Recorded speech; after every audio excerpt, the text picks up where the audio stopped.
Obrigado, Deus, mais uma vez por esse culto, por esse tempo. Obrigado pelas músicas que nós cantamos aqui. Obrigado, Jesus, pelas nossas crianças. Obrigado, Deus, pela mensagem que está sendo plantada nesses pequenos corações. Que elas, Deus, no tempo certo também, elas possam florescer, dar luz, Deus, dar fruto. E que elas consigam, Deus, guiadas pelo Teu Santo Espírito, Pai, conseguirem ter o discernimento sobre o seu coração, sobre o pecado, sobre suas vidas. E aí tomarem uma decisão, Deus, essa caminhada junto contigo, Pai. Obrigado, Deus, porque somos confrontados em amor pelo Senhor, confrontados contra o nosso coração, contra os nossos pecados.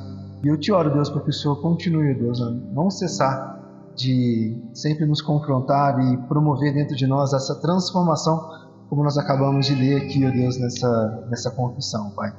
Que nosso coração sempre seja cheio e repleto da Tua Palavra, transbordando do Senhor, Deus, e que a gente experimente cada vez mais e mais graça e atuação do Senhor em nossas vidas, Pai.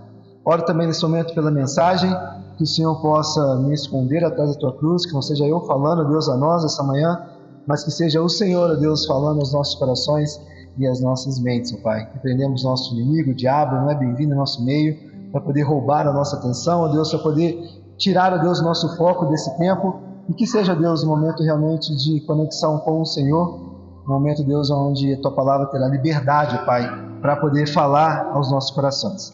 Nós oramos a Ti, Jesus, gratos em Teu nome, Deus. Amém. Amém. Queridos, abra as Tuas Bíblias, Tito, capítulo 2. Tito, capítulo 2. Caneta para os meninos? Você está procurando prancheta aí? Não? Tá. Olha, para as nossas crianças, tem uma mensagem para vocês. Olha, hoje nós vamos falar sobre uma coisa muito interessante. Nós estamos falando sobre o quê? Sobre o Natal, não é? Natal é o quê? O nascimento de Jesus. Exatamente, a gente celebra o nascimento de Jesus. A gente celebra a obra que Deus teve para com a humanidade ao enviar Jesus. Mas tem uma perspectiva, tem uma coisa dentro do nascimento de Jesus que ela também precisa nos fazer olhar lá para frente. Natal não é só olhar para trás, olhar há 2000 anos atrás, mas o Natal também é olharmos para frente, para aquilo que Deus nos disse que irá fazer na humanidade por conta de Jesus. Então, Jesus já veio, não veio, crianças? E Ele vai voltar uma segunda vez. E pensar sobre o Natal é também pensar sobre essa segunda vinda de Jesus. Então, o título da nossa mensagem é Agora que Virá. Nós queremos olhar para o Natal na sua perspectiva, mas nós também queremos olhar para a mensagem do Natal além daquele nascimento de Jesus. Essa era natalina, queridos, ela traz um misto de sentimentos, alegria, celebração, e muitas vezes para algumas pessoas ela traz introspecção. Para alguns é um momento de revisitar a história, olhar para o passado, olhar para o nascimento de Jesus lá em Belém.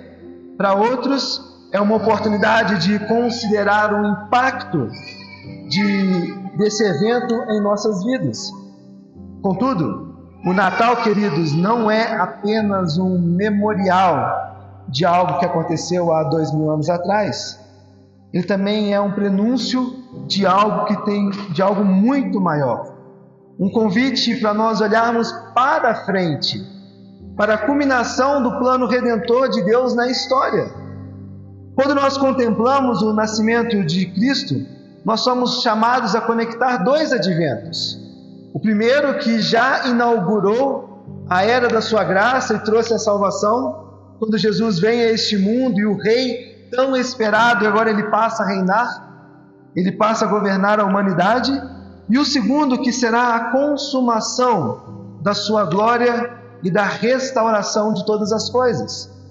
Em Tito, capítulo 2, versículo 11 até o 14, Paulo nos ajuda a enxergar essa tensão entre o já e o ainda não, uma expressão muito comum no campo teológico.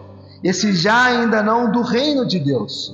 Ele nos ensina que a manifestação da graça de Deus não apenas nos resgata, mas ela também nos prepara para uma glória vindoura do Senhor. Da mesma forma, lá em Apocalipse, que é o outro texto que nós vamos estar lendo essa manhã, Apocalipse capítulo 21, versículo 1 até o 5, o apóstolo João, ele nos convida a vislumbrar o clímax dessa história que foi iniciada lá em Gênesis, lá em lá em Gênesis, com Adão e Eva, tendo um ponto central em Jesus e seu nascimento, e agora um grande clímax nessa volta de Jesus. João vai descrever um futuro glorioso em que Deus estará completamente presente com o seu povo, onde todas as dores, lágrimas, sofrimentos, eles serão abolidos. E a criação, queridos, ela será renovada. Essas duas passagens, elas nos oferecem uma moldura perfeita, para nós entendermos o Natal como algo mais profundo, como um prenúncio da glória que virá.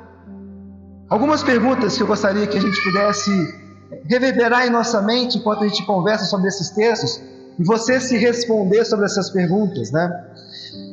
O que o Natal realmente significa para você? Não precisa responder para mim, responda para você. O que o Natal realmente significa para você?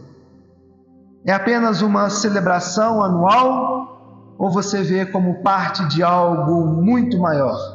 Uma história que ainda está sendo escrita? Como o nascimento de Jesus impacta a maneira como você vive a sua vida hoje? E será que vivemos com a esperança do retorno glorioso de Cristo? Ou a nossa visão ela está limitada às preocupações imediatas deste mundo? Tito capítulo 2, versículo 11 até o versículo 14. Abram lá. Tito 2, versículo 11 até o versículo 14.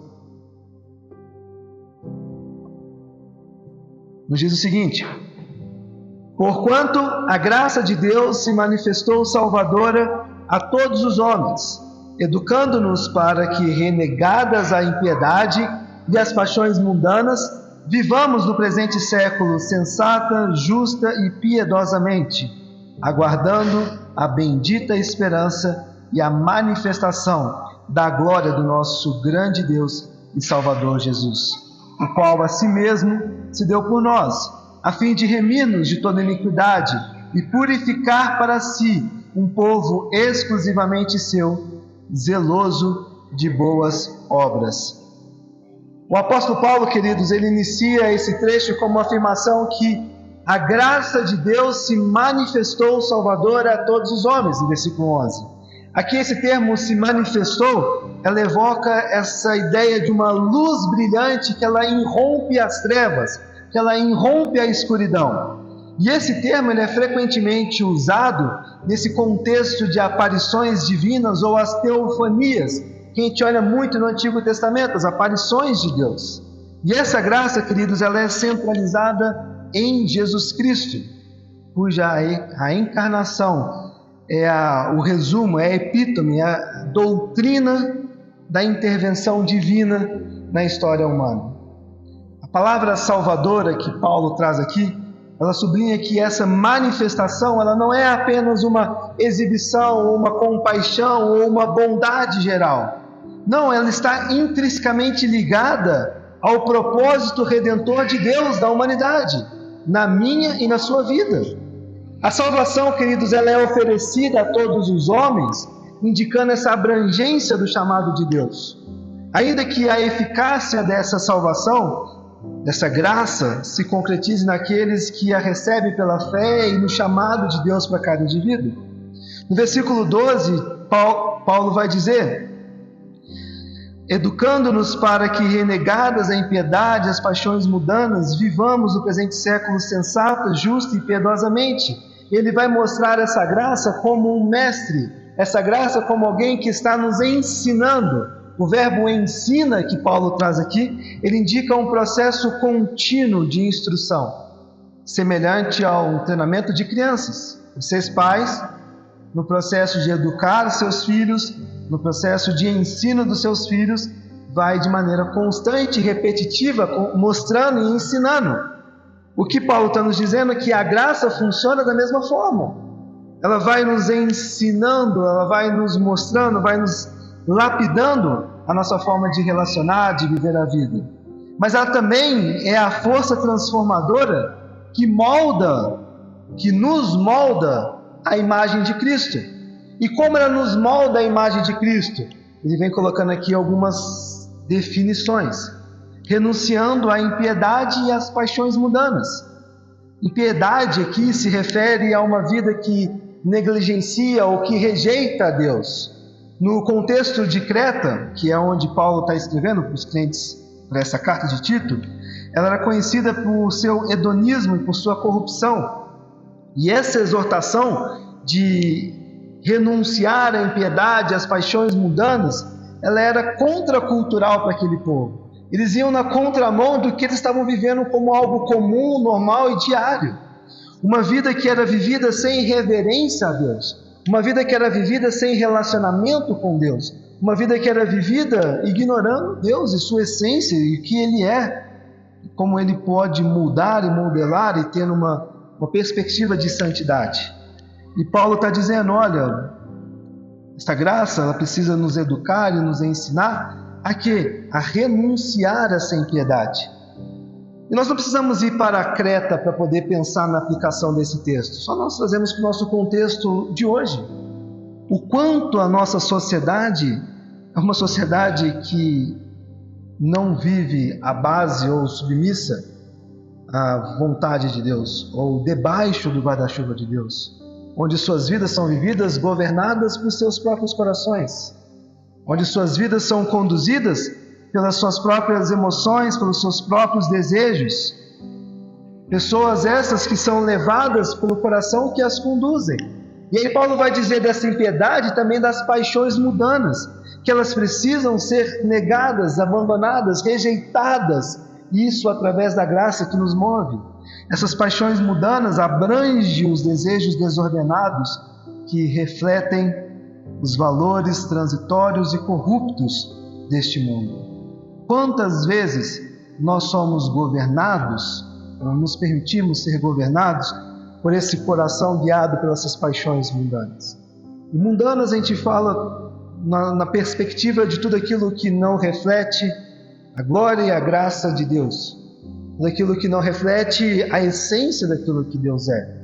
Em suma, o nosso coração pecaminoso, afastado, que rejeita, que abandona, que vai na contramão daquilo que realmente deveria ser uma vida vivida aos olhos, moldadas e modeladas pela graça de Deus.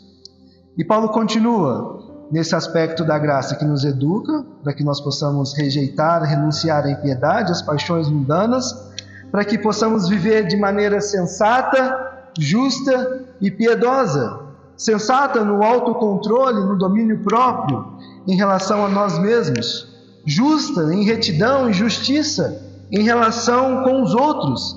E piedosa em reverência a Deus e todos os aspectos da nossa vida. E esse chamado que Paulo nos traz aqui, esse chamado tripartido, se assim a gente puder dizer, ele reflete a totalidade da transformação cristã, abrangendo nossas atitudes internas, nossos relacionamentos externos e a nossa devoção a Deus. No versículo 13, aqui Paulo entrelaça o primeiro e o segundo advento de Cristo. Ele vai dizer, aguardando a bendita esperança. Esse aguardando a bendita esperança, levando em consideração o que ele disse no 11 e no 12, onde nós somos salvos pela graça de Deus, que se manifestou salvadora, para que possa transformar o nosso coração, a nossa mente, a nossa forma de enxergar a vida e suas dinâmicas, para que o nosso coração possa ser revestido e mudado, para que possamos viver nesse presente século de forma sensata, justa e piedosa, para que possamos aguardar a bendita esperança. E ele refere-se aqui a essa segunda vinda de Jesus, um evento futuro que dará pleno cumprimento às promessas da redenção que as Escrituras nos mostram. E ele fala dessa aguardando a bendita esperança e a manifestação da glória do nosso grande Deus e Salvador Jesus Cristo. Queridos, esse versículo ele destaca essa tensão escatológica na vida cristã.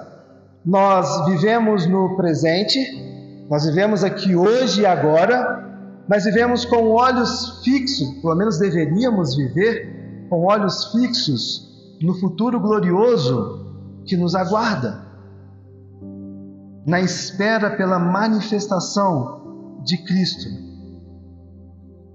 Manifestação essa que, quando Jesus virá, levará a sua igreja para reinar eternamente com Ele.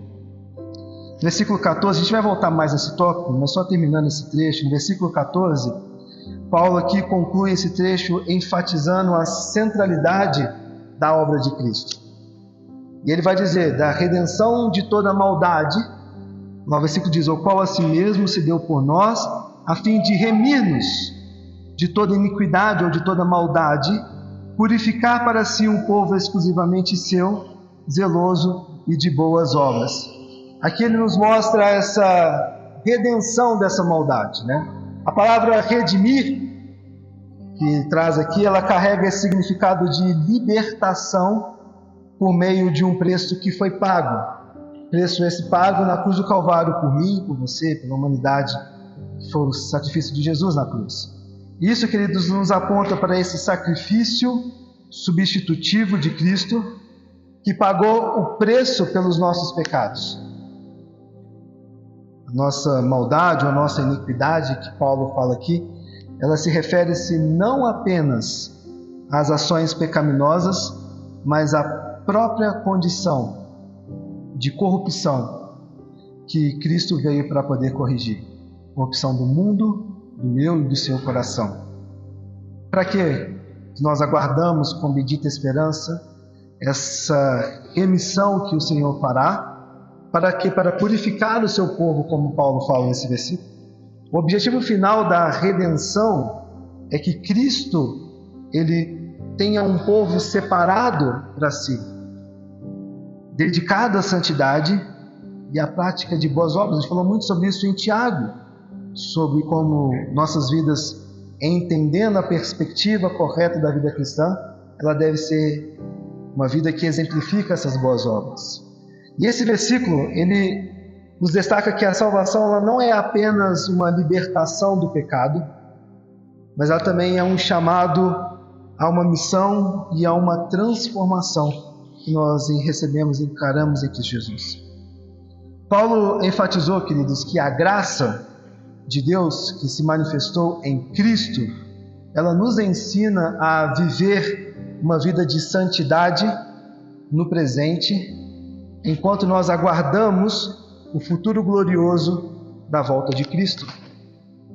A ideia central é que a perspectiva do futuro, ou a bendita esperança que Paulo nos traz aqui, ela transforma como nós vivemos no presente, como nós nos relacionamos no hoje e no agora, como nós pautamos a nossa vida, nossos corações, tendo um olhar, obviamente, lógico, para trás, pelo sacrifício de Jesus, porque somente através desse sacrifício é que nós podemos estar aqui hoje, mas também nos fazendo enxergar numa perspectiva mais ampla, porque a vida ela não se limita apenas ao passado, ao hoje, mas ela precisa também nos levar a enxergar uma perspectiva futura, que aí vai envolver essa volta de Cristo Jesus. E com tudo isso deve nos levar a renunciar o quê? Renunciar o pecado, renunciar o nosso coração, renunciar a nossa maldade, que ele fala aqui no versículo 12, renunciar às nossas paixões desgovernadas que controlam nossas vidas, para que nós possamos ser modelados e educados através da graça de Deus, para vivermos uma vida que vai reproduzir aquilo que nós estamos experimentando no presente. C.S. Lewis, em Cristianismo Puro e Simples, ele fala algo muito interessante sobre isso. Ele vai falar sobre os cristãos que mais impactaram o mundo foram aqueles que mantiveram a sua mente focada no que está por vir. E aí eu vou ler um trecho do livro, ele vai dizer o seguinte: se você ler a história, descobrirá que os cristãos que mais fizeram pelo mundo presente foram exatamente aqueles que pensaram mais no próximo. Desde que os cristãos começaram a pensar menos no outro mundo, eles se tornaram menos eficazes. Não vivemos apenas para este mundo, queridos, mas nossa vida aqui e agora, ela é profundamente moldada pela certeza do mundo que virá. Isso nos desafia a impactar a nossa sociedade agora. Como? Renunciando à impiedade, que Paulo fala aqui, vivendo em justiça e proclamando a mensagem transformadora de Cristo, enquanto aguardamos a sua segunda vinda. Não dá para sermos cristãos e vivermos a nossa vida cristã somente focados e olhando o agora. E eu confesso a vocês que por vezes nós somos tomados, eu sou tomado pela dinâmica, pela rotina, pela necessidade, pelo dia a dia, e vez ou outra, e quase lá, me vêm lampejos ou pensamentos de pensar sobre a volta de Jesus, sobre a segunda vinda de Jesus.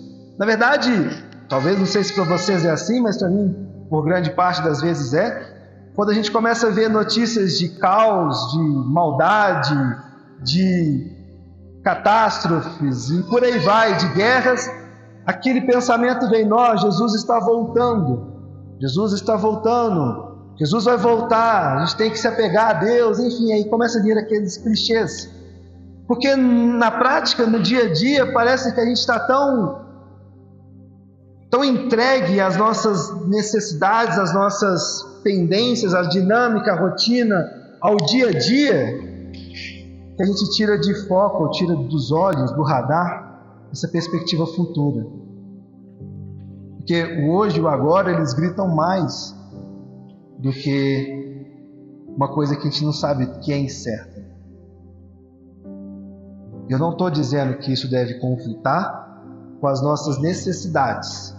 Trabalho, dinheiro, sustento, viver a vida. Não estou dizendo que deve conflitar.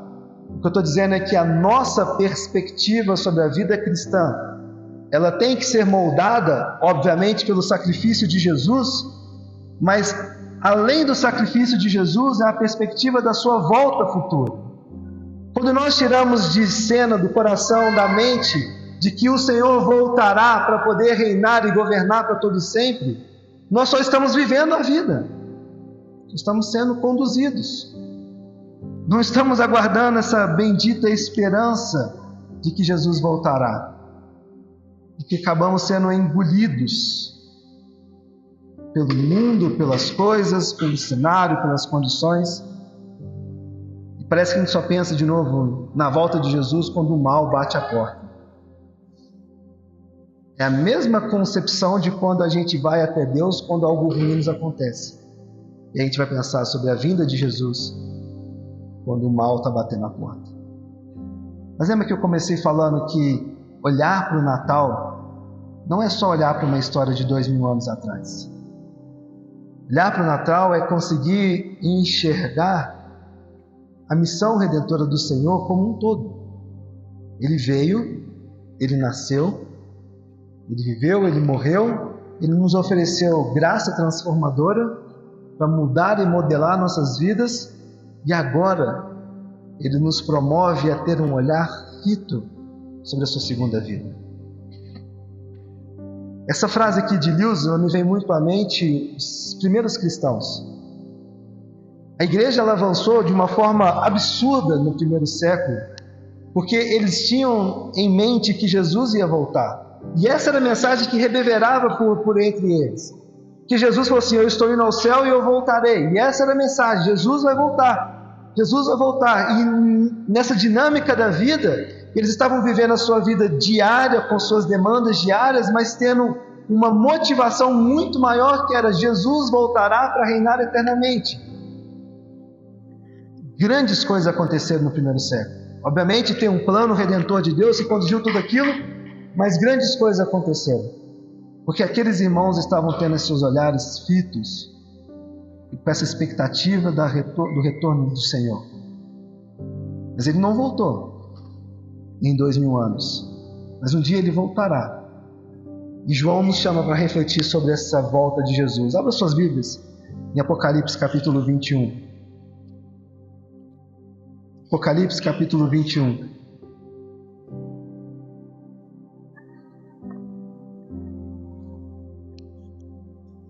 Versículo 1 até o versículo 5. João vai nos dizer: vi novo céu e nova terra, pois o primeiro céu e a primeira terra passaram, e o mar já não existe. Vi também a cidade santa, a nova Jerusalém, que descia do céu, da parte de Deus, ataviada como noiva adornada para o seu esposo. Então ouvi grande voz, vindo do trono, dizendo: eis o tabernáculo de Deus com os homens. Deus habitará com eles, e eles serão povos de Deus. Deus mesmo estará com eles, e lhes enxugará os olhos toda lágrima, e a morte já não existirá.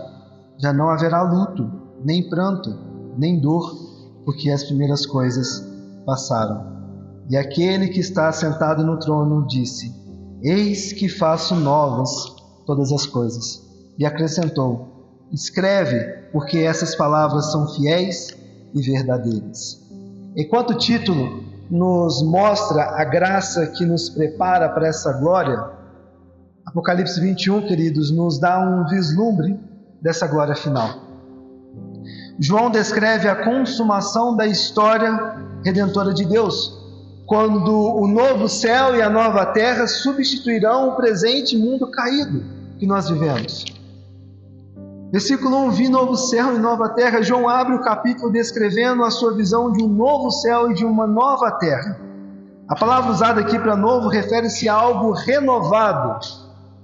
É esse mundo que nós estamos, é esse mundo que nós vivemos, que será renovado para esse novo céu e nova terra. João viu esse mundo aqui, a criação de Deus. Deus não vai criar um mundo novo. Deus não vai criar uma terra nova. Deus pegará a sua criação e Ele irá renovar a sua criação, para que nós possamos viver aquilo que foi perfeito lá no Éden, mas quebrado e destituído por conta do pecado. E essa ideia nos reflete essa redenção da criação. E que redenção é essa, queridos? A olharmos para a obra maravilhosa que o Senhor está para fazer, quando Ele voltar para corrigir o caos que esse mundo está devido ao pecado. Um ponto aqui muito peculiar que João fala, e aí eu já adianto que eu não tenho uma resposta clara para dar e que é intrigante, é quando ele vai falar que o mar já não existe. Lá no final do versículo 1, a ausência desse mar. Um ponto bem peculiar, né, que traz muito simbolismo com o que ele está dizendo aqui. Na leitura apocalíptica, o mar frequentemente ele simboliza o caos, a separação, a ameaça. Tem algo diferente com o mar. Apocalipse 3, versículo 1, João vai dizer que a besta ela emerge do mar, ela sai do mar. E aqui ele vai dizer que o mar já não existe, né? Então tudo isso nos faz enxergar ou entender que haverá ausência, né? que a sua ausência na nova criação indica a eliminação de tudo que é hostil, de tudo que é incerto ou de tudo que é caótico. Mais do que isso, para poder definir sobre o mar, se vai ter ou não, a gente vai ter que guardar para uma aula de escola dominical para falar sobre Apocalipse. Não é aqui o momento. Mas a ideia a gente pode extrair que o caos, que aquilo que é hostil, aquilo que é ruim, não haverá nessa nova criação. No versículo 2, a cidade santa, essa nova Jerusalém, João descreve essa nova Jerusalém como uma noiva adornada para o seu noivo. E essa metáfora que ele usa aqui, ela ecoa as passagens como Efésios capítulo 5, quando Paulo fala sobre a igreja que é a noiva de Cristo. E essa nova Jerusalém, queridos, ela simboliza essa habitação de Deus com os homens, onde nós estaremos ali com o Senhor eternamente reinando e glorificando a Deus. E ela não é apenas uma cidade física, mas ela também representa essa comunhão perfeita entre Deus e entre o seu povo. E essa cidade, preparada como a noiva adornada para o seu marido, ela reflete pureza, santidade e beleza dessa relação entre Cristo e a igreja com o seu povo. No versículo 4, ele vai dizer: ele enxugará os olhos toda lágrima. João nos apresenta uma das promessas mais pastorais da Bíblia. João apresenta o clímax da restauração, a eliminação do sofrimento, a eliminação da dor, a eliminação da maldade, a eliminação da morte, nesse novo céu, nessa nova terra que o Senhor está reparando, que Ele vai reparar. Não haverá mais todo esse caos que nós experimentamos aqui.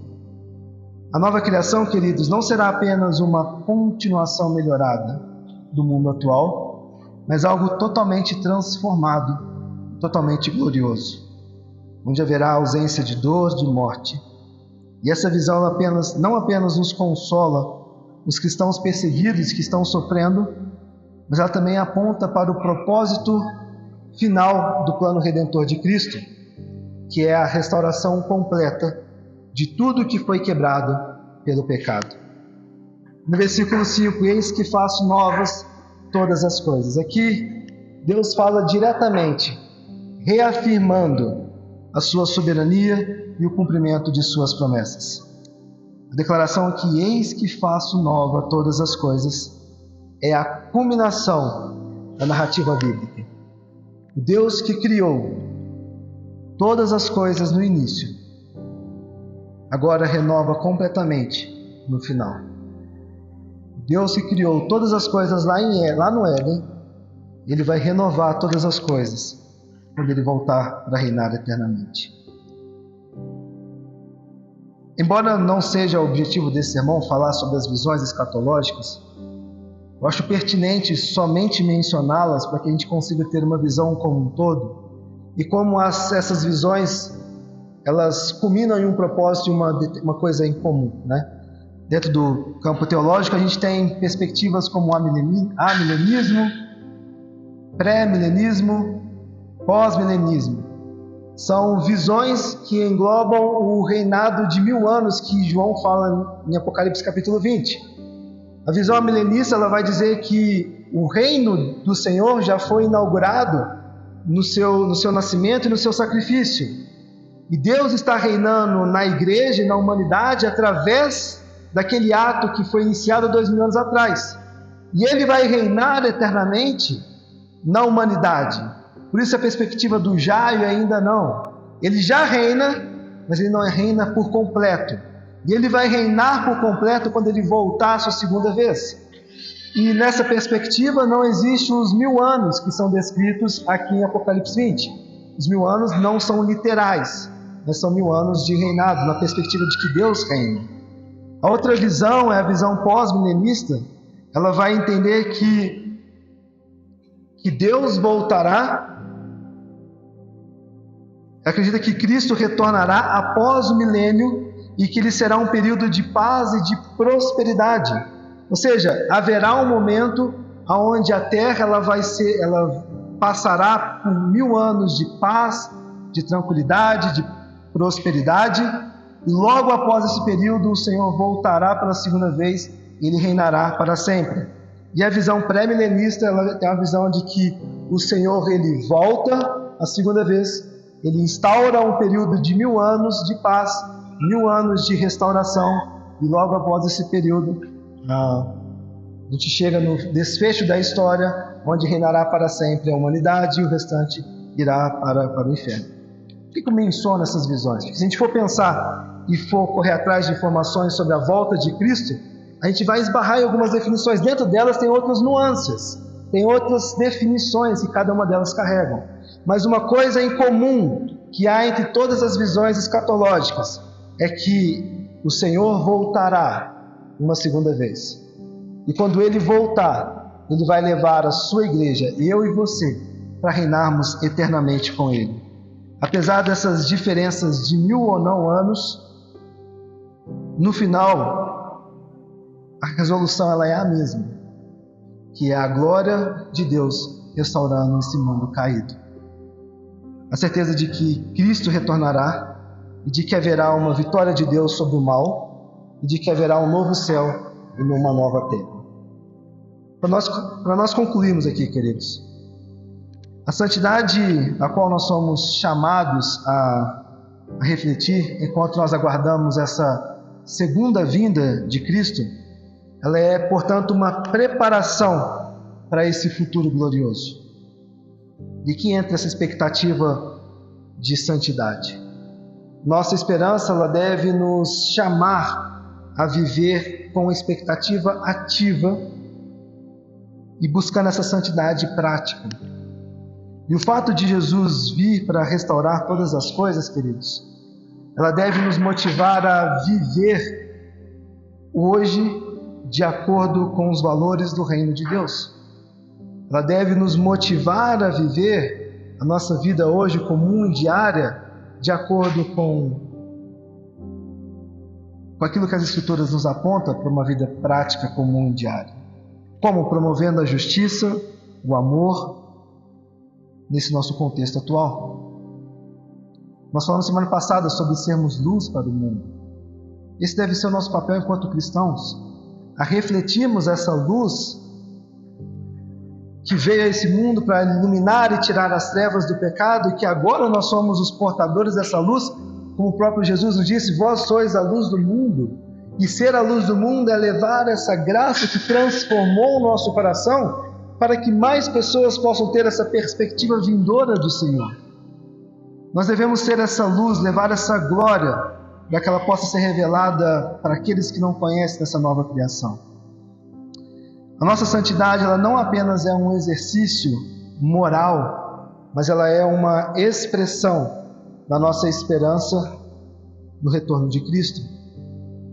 Sabemos que Ele trará a justiça e a restauração. Dessa forma, queridos, enquanto nós aguardamos, a nossa vida ela deve ser uma preparação para essa gloriosa vinda do Senhor. O Natal, ele é um prenúncio de uma glória futura que será ainda mais maravilhosa do que qualquer outra coisa que nós já experimentamos. O Natal, ele nos anuncia algo muito maior, muito mais maravilhoso do que qualquer coisa que nós já experimentamos.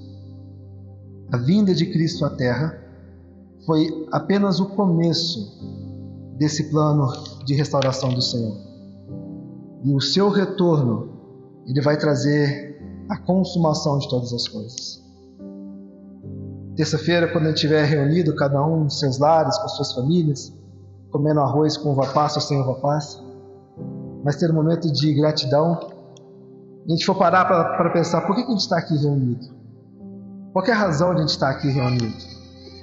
Obviamente virá gratidão em seus corações, gratidão pela vinda, pelo nascimento de Jesus, porque sem Ele nós não seríamos nada, a humanidade não teria sentido. Haverá um momento de que nós vamos orar, agradecendo a Deus pelo alimento, pelo cuidado, agradecendo a Deus porque a vida teve ressignificado em Jesus. Mas gostaria de te encorajar que você também orasse pela vinda do Senhor, que você também orasse pelo aquilo que está por vir, que nós não temos resposta, nós não conhecemos, nós não sabemos, a não ser aquilo que nos é revelado. A vida, ela só tem sentido, nossa vida cristã, ela só faz sentido quando essa ponta que é solta, ela fecha. E essa ponta solta é fechada na pessoa de Jesus, na perspectiva da sua esperança. No texto da ceia, quando a gente lê, lá no finalzinho, quando Paulo está falando sobre a ceia, tome o cálice, come o pão, tudo isso é memória de mim, e ele vai dizer no final, até que ele venha, até que o Senhor venha. Repita todas as vezes esse processo da ceia até que ele venha. Eu falo isso até que ele venha para que justamente essa perspectiva futura do retorno do Senhor seja algo que reverbere em nossos corações. Não somente glória a Deus pelo seu cuidado, Glória a Deus por sua bondade sobre nossas vidas. Glória a Deus por sua graça que é derramada sobre nossas vidas.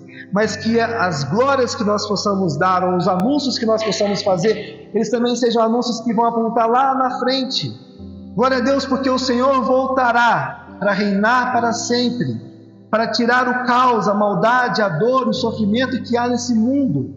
Glória a Deus porque Ele veio, mas glória a Deus porque Ele vai fechar essa conta quando Ele voltar, para que todo esse mal Ele cesse, para que as nossas vidas sejam restauradas por completo, transformadas por completo, para que o mal, o caos, seja extinguido dessa terra.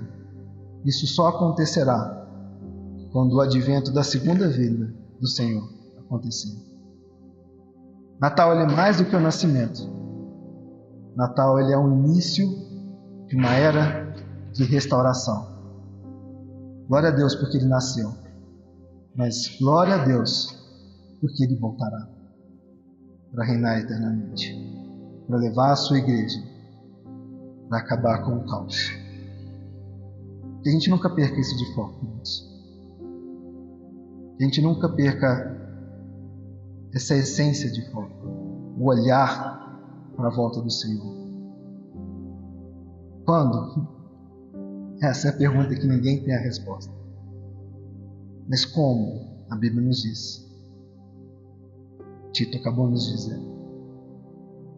Usando da graça para mudar a nossa forma de enxergar a vida, a forma de enxergar nosso coração, abandonando a impiedade, abandonando as paixões mudantes e vivendo uma vida transformada pela graça do Senhor. E aí, quando isso acontecer, naturalmente, nossos olhos e corações ficarão fitos no Senhor e fitos na sua segunda vinda para reinar eternamente. Que o Espírito de Deus possa nos incomodar, queridos, quando a gente perder o foco, que a gente possa conseguir enxergar com clareza essa glória vindoura, essa graça vindoura que está por vir. Vamos orar? Graças te damos, Jesus.